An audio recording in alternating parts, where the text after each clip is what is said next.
तो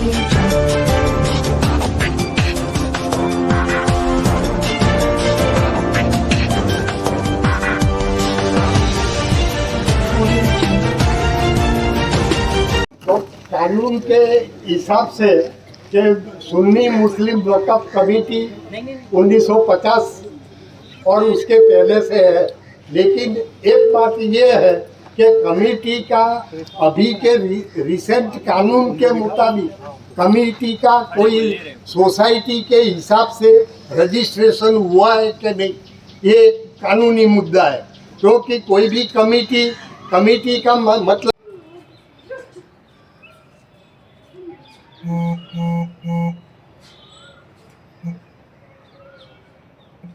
चलो okay role Hindi में कहो ना, हिंदी में रोल हमारा मतलब में पूरे अहमदाबाद को सुनाना है और समझाना है पूरे गुजरात को भी। आपका परिचय देना साहब। फिलहाल अभी अहमदाबाद सुन्नी मुस्लिम वक्फ कमेटी की जानिब से मैं यहाँ बैठा हूँ। मैं वक्फ कमेटी का ट्रस्टी हूँ। जहीर भाई हमारे वक्फ कमेटी के प्रेसिडेंट है, मालवत साहब हमारे सेक्रेटरी साहब है, अल्ताफ हुसैन सैयद साहब हमारे कोऑर्डिनेटर साहब है। अभी वक्फ को रिप्रेजेंट करते हम लोग 4 आदमी तो बैठे, उसके बाद हमारा स्टाफ मतलब मैं यहाँ यूसुफ भाई हमारा लीगल एडवाइज़र है, रईस भाई हमारे साथ में जुड़े हुए, काफ़ी लोग यहाँ पे बैठे हुए। आज का मीटिंग का मकसद ये है कि सबसे पहले तो मतलब मैं अहमदाबाद सुन्नी मुस्लिम वक्फ कमेटी क्या है, मुझे इस वक्त अपने ये पीर कमल कब्रस्तान के बारे में अपने जो इन्फॉर्मेशन लेनी है, उसके बारे में जो गलत फहमी है वो थोड़ी बहुत लोगों को समझना है, देखना है। और यहीं पे हम लोग ने प्रेस कॉन्फ्रेंस रखने का मतलब ही ये है कि यहाँ नज़र के सामने आप देख सकते हो कि वो कब्रस्तान के अंदर कंपाउंड वॉल के पीछे अंदर की तरफ क्या कितनी सफाई हो चुकी है और क्या हो चुका है। और जिसने पहले देखा होगा कब्रस्तान मतलब मैं ऐसे 15 रोज़ महीने पहले 2 महीने पहले अलग जगह पे इलीगल एंक्रोचमेंट है, वो दैट इज़ डिफरेंट स्टोरी, मगर कंपाउंड वॉल है। हमारे को यहाँ कंपाउंड वॉल बनाना ज़रूर लेगा, इसलिए हम लोग ने यहाँ कंपाउंड वॉल खड़ी की। अब हमारे और कॉर्पोरेशन के बीच में अभी मतलब मैं कितने लोगों ने से बात की, हमने कॉर्पोरेशन के बंदों से बात करी, उनके बीच में भी यही इश्यू है कि कंपाउंड वॉल आउटर पेरीफेरी में होना चाहिए, इंटर पेरीफेरी पर नहीं होना चाहिए। हमारा ये कहना है कि compound wall outer periphery inter periphery का इश्यू कब आता है जब मतलब में कोई इश्यूज़ ना हो। तो अभी अहमदाबाद ये ने 2005 से ये लोग को जो भी मतलब में किराएदार है उसको डेफिनेटली हमारे किराएदार ही थे, मगर वो लोग का भी हक जाना नहीं चाहिए। जो हाई कोर्ट में जुडिशरी मैटर है, जुडिशरी मैटर होने की वजह से ये पेंडिंग है, तो पेंडिंग की वजह से हम लोग डिसीजन नहीं ले सकते कि कंपाउंड वॉल बाहर बनाना के अंदर बनाना। जो चीज़ जुडिशरी में इश्यूज़ नहीं आता, जो चीज़ों में मतलब में मिन मेक है, क्लियर कट बात है कि भाई कंपाउंड वॉल यहाँ बनाने से किसी को डिस्टर्ब नहीं होगा, तो वो लोगों को हम लोग ने कंपाउंड वॉल बना के मतलब में बाहर की तरफ रखा, अंदर की तरफ कंपाउंड वॉल खड़ी की। हमारे को लोगों ने अलग अलग में इशू खड़ा किया कि भाई मुझसे अपने कब्रस्तान की जगह से लेकर मतलब मैं वक्फ कमेटी बिजनेस कर रही है। कौन सा हमने बिजनेस किया?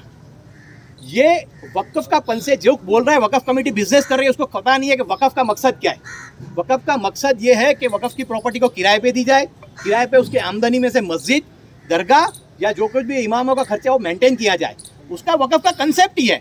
जो इंसान बोलता है वक्फ कमेटी बिजनेस कर रही है, माफ करना वो लोग को अक्ल नहीं है कि वक्फ क्या है, इसलिए वक्फ कमेटी को बिजनेस करते हुए बोलती है। हम लोग जब ट्रस्टी बन के आए, जब उसकी सिर्फ वक्फ कमेटी इनकम सिर्फ 63,000 रुपये पर मंथ थी, आज अल्हम्दुलिल्लाह हमारी सब टीमों के एफर्ट की वजह से 12 लाख रुपये पर मंथ हो चुकी है। और उसी वजह से हम लोग काम कर सकते हैं। इसी वजह से हम लोग ने अलग अलग जगह पे काम किया और काम लोगों पे हाथ पे भी लिया हुआ है। वो काम के तहत ये कब्रस्तान को हमारे मॉडल कब्रस्तान बनाना है। इसमें हम लोग ने अंदर से जो क्लीन किया उसमें हम लोग को पेड़ पौधे लगाना है, जो हमने मुझे कब्रस्तान में ऑलरेडी लगा चुके हैं। कब्रस्तान के अंदर पर्कोलेटिंग वेल बना के पानी उतारना और पेड़ लगाना, ये पूरे अवाम के लिए काम की बात है। और अहमदाबाद सुन्नी मुस्लिम वक्फ कमेटी वो काम कर रही है और वो काम में 100% सक्सेसफुल है। मुसेसवा कब्रस्तान में कब्रस्तान में तकरीबन 10,000 से भी ज़्यादा हम लोग ने पेड़ लगा चुके हैं। वो आप लोग जगह जाके देख सकते हो। उसकी वजह से जो ऑक्सीजन मिलता है वो आजू बाजू के अतराफ के लोगों को बेनिफिट होता है। इसी तरह से हम लोग यहाँ पेड़ लगाना चाहते हैं, उसके आजू बाजू अतराफ में लोगों को ऑक्सीजन का बेनिफिट मिलेगा। उसके यूजर्स यहाँ रहने वाले होंगे, हम नहीं होंगे या कुछ नहीं होंगे। दिन में जो कुछ भी यहाँ रुकते हैं गैरेज वाले, कभी उसका सांस में ले सकते हैं ऑक्सीजन, और रात के वक्त में कॉमन को लोगों को फायदा होगा। यहाँ पे हम लोग पानी का जो पर्कोलेटिंग वेल बनाएंगे, जमीन में उतारेंगे, पानी रिचार्ज होगा तो किसको फायदा होगा? यहाँ के आजू बाजू लोगों को फायदा होगा। हम लोग ये विजन से काम करते हैं। हम लोग सिर्फ छोटी विजन से नहीं काम करते। लोगों के पास बहुत छोटी विजन है, सिर्फ पैसों की नज़र से हर चीज़ को तोला जाता है। लाइफ में पैसों की नज़र से तोला नहीं जाता है, लाइफ की मतलब विजन की नज़र से तोला जाता है और अवाम की नज़र से तोला जाता है। अहमदाबाद मुस्लिम वक्फ कमेटी बिना कास्ट और क्रीड के ध्यान में रखे हुए काम करती है। अल्हम्दुलिल्लाह उसमें हमारे को कोई मतलब में कोई कहने की ज़रूरत नहीं है। अल्हम्दुलिल्लाह हम लोग ये काम करते जाते बेशक। यानी अब हमारा मकसद ये हैगा, ये कब्रस्तान को बेहतर से बेहतर कैसा बनाया जाए। और ये कब्रस्तान में कंपाउंड बनाना भी हमारे लिए ज़रूरी भी था। वो अपने ऑलरेडी ट्रिब्यूनल किया। वो ज़रूरी क्यों था कि कब्रस्तान में माफ़ करना, यहाँ पे मतलब मैं यही लोगों को मैं बोलता हूँ कि जो लोग दिन में गैरेज में बैठे होते हैं, यहाँ दिन में उनकी नज़र के सामने मतलब में जुआ खेला जाता है। अब जुआ देने वाले खेलने वाले कुछ मजबूत होते हैं, ये लोग कुछ बोल नहीं सकते, डरपोक है, या उनको डर लगता है कि उनकी रोजी रोटी को तकलीफ पड़ेगी, इसलिए वो उनको कह नहीं सकते। यहाँ दारू का जो अपने देसी दारू का ऑलरेडी अड्डा चल रहेगा, ऑलरेडी उसके लिए बार बार हम लोग ने कंप्लेन की हुई है। पुलिस की तरफ से 2 दिन बंद होता है और पुलिस की तरफ से उसको फोर्स किया जाता है दारू चलाने के लिए। आप जाके देख सकते हो, आज चालू है कि नहीं है, अभी चालू है कि बंद है? बंद है। कितने दिन से? 2 दिन से? हाँ, 2 दिन से बंद है दारू का अड्डा। वो आपको समझ पड़ना चाहिए कि ये दारू भी यहाँ बिकता है, यहाँ मतलब में ऑलरेडी चलता है। इसके लिए हम लोग ने पुलिस को ऑलरेडी काम कर रहे हैं। इसी वजह से कब्रिस्तान की कंपाउंड वॉल ऊंची होने के बाद हमारा उसके अंदर सीसीटीवी लगाना है, और सीसीटीवी लगाने के बाद ये लोग पे एक्शन लेने का प्रोग्राम है। हम लोग बार बार पुलिस को कहने के बावजूद ऑलरेडी एक्शन नहीं हो चुका है। राइटिंग में हम लोग को पुलिस को कंप्लेन की हुई है, फोन वर्बली तो की हुआ है, राइटिंग में कंप्लेन की, उसके बाद भी एक्शन नहीं हुआ है। इसी वजह से कंपाउंड वॉल को ऊंची करके हमारे यहाँ सीसीटीवी लगाने का टारगेट है, और सीसीटीवी लगाने के बाद यहाँ पे होती गलत एक्टिविटी को सबको बंद करने का हमारा टारगेट है। और उसको हमारे टारगेट को लोग शॉर्ट साइटेड नज़र से देखते हैं कि भाई आपने कब्रिस्तान को मतलब एक बिजनेस का सेंटर बना दिया हुआ है। वो अलग सोचेगी, वक़्फ़ कमेटी मनमानी करती है। हम लोग को मतलब में ये कहा जाता है कि आज तक लोग पूछ ले, डेफिनेटली मनमानी हम लोग करते हैं, कायदे की नज़र से देख के। मनमानी यानी वो कायदा किराएदार बोलेगा कि साहब 10 रुपये किराया कर दो, तो 10 रुपये किराया हम लोग मानेंगे। वक़्फ़ के एक्ट के हिसाब से चलेंगे तो हम लोग उसको 2000 रुपये मांगेंगे, तो मनमानी लगती है। तो वो मनमानी हमारी नहीं है, हम एक्ट के हिसाब से चल रहे हैं और कौम के आवाम के फ़ायदे के लिए काम करते हैं। उसको लोग मनमानी समझते तो समझने दो, हमको उससे कोई फ़र्क नहीं पड़ता। हम एक्ट के हिसाब से काम करते हैं, लोगों के लिए काम करते हैं, और हमारे समाज के लिए काम करना है। तो हम लोग जो अलग अलग लोगों से बोलने वालों से डरते नहीं है। बोले वक़्फ़ कमेटी बिजनेस बना दिया है, हमारे को कोई लेना देना नहीं है। वक़्फ़ कमेटी को मतलब में मनमानी करते हैं, उससे कोई लेना देना नहीं है। हम अल्लाह को हाजिर नाजिर रख के काम करते हैं और कौम के लिए काम करना है। अल्हम्दुलिल्लाह आज तक हम लोग ने ट्रस्टियों के स्टाफ ने कोई गलत काम नहीं करा, इसलिए आज खुलेआम बैठे हुए छाती ठोक के आपसे बात कर सकते हैं। हम लोग गलत काम नहीं करते, इसी वजह से छाती ठोक के बोलते हैं। लोग पीठ पीछे खोटी खोटी बातें करते हैं और पेपर में अलग अलग न्यूज़ निकाल के आएंगे। उनको बोलते हैं कि आप प्रूव करके बताओ, सच्चाई की आशा पे दांत राह पे बोलो। बोलने में कुछ भी बोलने से क्या होता है, बोलने से हम लोग नहीं मानो, फैक्ट पे बात करो। और फैक्ट पे बात है तो आपका डॉक्यूमेंट्री एविडेंस लाओ।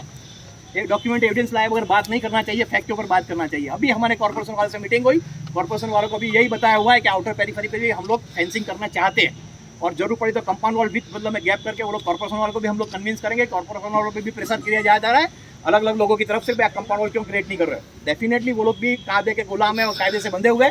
अभी हम लोग ने ये लोग से लेकर के बाद कमिटमेंट ली हुई है कि ऑलरेडी हम लोग कॉर्पोरेशन से रिप्रेजेंट करेंगे। कॉर्पोरेशन से रिप्रेजेंट करने के बाद आगे की भी फेंसिंग का काम हो जाएगा, जिसकी वजह से लोग जो गैरेज वाले हैं वो बाहर की तरफ गाड़ी पार्क करते, लोगों को डिस्टर्ब करते, वो गलत काम है, वो चीज़ नहीं होना चाहिए। इसकी वजह से वो लोग का भी स्टैंड सही है, हम लोग उसको पूरा सपोर्ट करते हैं और ये लोग से कमिटमेंट हम लोग लेना मांगते हैं कि आप लोग कंपाउंड वॉल को आगे फेंसिंग कर दो, या मतलब में जो कुछ भी करना है उसको बैठ के नेगोशिएट करके काम करते हैं। फेंसिंग करना या आरसीसी का वॉल करना आपके अप्रोच के साथ का रखेंगे, वो जो भी ऑलरेडी आपसे डिस्कस में हुआ बात है।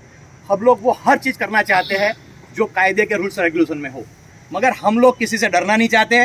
और की जो बात हो रही है, दूसरी तरफ हमने देखा कि अहमदाबाद में कई जगहों पर वक्फ की औकाफ की ऐसी ज़मीनें हैं जहां पर सरकार के अलग अलग महकमे ने कब्जा किया हुआ है।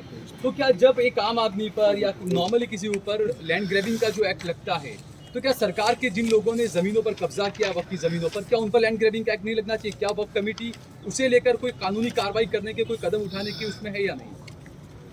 इसमें लैंड ग्रैबिंग में हमने 4 टोड़ा कब्रिस्तान के केस दाखिल किए हैं, लेकिन आज 1.5 साल हुआ, उसमें कुछ भी आगे प्रोग्रेस नहीं हुआ। और रूबरू में ऐसा कहा गया है कि हमें तमें केस मोकलता नहीं, अत्यारे हाल हमें कोई निर्णय लेवाना नहीं। हिंदी में बोलिए जरा। हाँ, ये लैंड ग्रैबिंग के केस में ऐसा बोला कि अब कोई भी केस आप मत भेजना, पहले जो आपने भेजे हैं केस, वो केस का डिसीजन आने दो, उसके बाद अब आगे बढ़ना है। तो हमारे केस ऑलरेडी पेंडिंग है।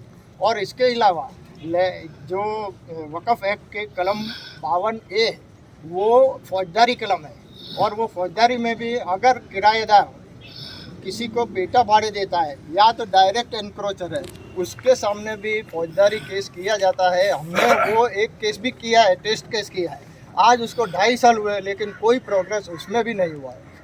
जैसे आपने कहा कि उन लोगों ने आपसे कहा कि दोबारा कोई केस मत करना, दूसरा कोई केस मत आने देना, हाँ। तो उन्होंने कहा और आपने मान लिया, अब आगे कुछ उसको नहीं अभी करेंगे? हम अप्रोच करते हैं वहाँ पर, क्या आगे बढ़ाइए केस, उसके लिए अप्रोच कर रहे हैं हम। तो आपने सिर्फ 2 का किया, जबकि बहुत सारी जमीन है, मैंने कहा जैसे हाँ, अभी बहुत जमीन डिसीजन आने के बाद होगा। ऑलरेडी केस कम से कम 15-20 है ना, कितने 2 केस किए हुए हैं वो, पर ऑलरेडी 15-20 केस हमारे पास रेडी है, क्योंकि हमारे लिए हमारा लाइन ऑफ एक्शन भी फाइनल करना जरूरी होता है। हमारे नज़र में कैसा होता है कि एक लॉ बनता है, पेपर में न्यूज़ आता है, उसको क्लियर कर समझते हैं कि बहुत अच्छी बात है, हम भी उसको एक्सेप्ट करते हैं कि हम लोग भी अच्छे इंसान है, समझते हैं कि गवर्नमेंट जो करते हैं वो अच्छाई की नज़र से करती है, मगर एडमिनिस्ट्रेटिव प्रॉब्लम आते हैं तो वो गवर्नमेंट को पता नहीं होती है कि एडमिनिस्ट्रेटिव प्रॉब्लम क्या हो सकते हैं। तो वो उसकी वजह से मतलब एडमिनिस्ट्रेशन में क्या लोग के लिए भी लिमिटेशन होगी, इसी वजह से वो लोग ज़्यादा काम नहीं कर सकते, स्टाफ कम होगा कि कुछ भी है, उसको हम लोग नहीं जानते। इसी वजह से जो उसका लैंड ग्रैबिंग का जो रिजल्ट आएगा उसके में लाइन ऑफ एक्शन आगे करेंगे। 1-2 केस में आपने जो नाम लिया, जैसा कि मुझे अपने पुलिस कमिश्नर ऑफिस किया, यानी वो पुलिस कमिश्नर ऑफिस के पास जो कब्रिस्तान है वहाँ पर जो एनक्रोचमेंट हुए उसके लिए हमने ट्रिब्यूनल में केस दाखिल किया है, और उसके बाद वो आया डिसीजन के भाई आप कलम 54 वक़्फ़ एक्ट की कलम 54 है उसमें जाओ, पहले CEO केस चलाएगा और फिर वो अगर एनक्रोचर साबित होता है तो वक़्फ़ बोर्ड उसमें वक़्फ़ ट्रिब्यूनल में जाएगा।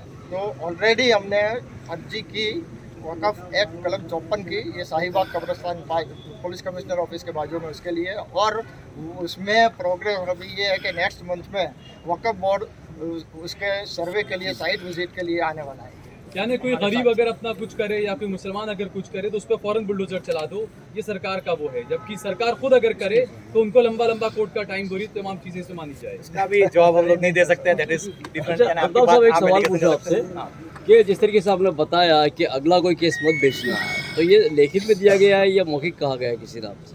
अरे अभी रूबरू में बात है, और हमारा अप्रोच तो हर महीने में 2 बार वहाँ पे अप्रोच होता है कि अब ये केस में कहाँ पर आया है, तो हम भेजेंगे, नोटिस भेजेंगे।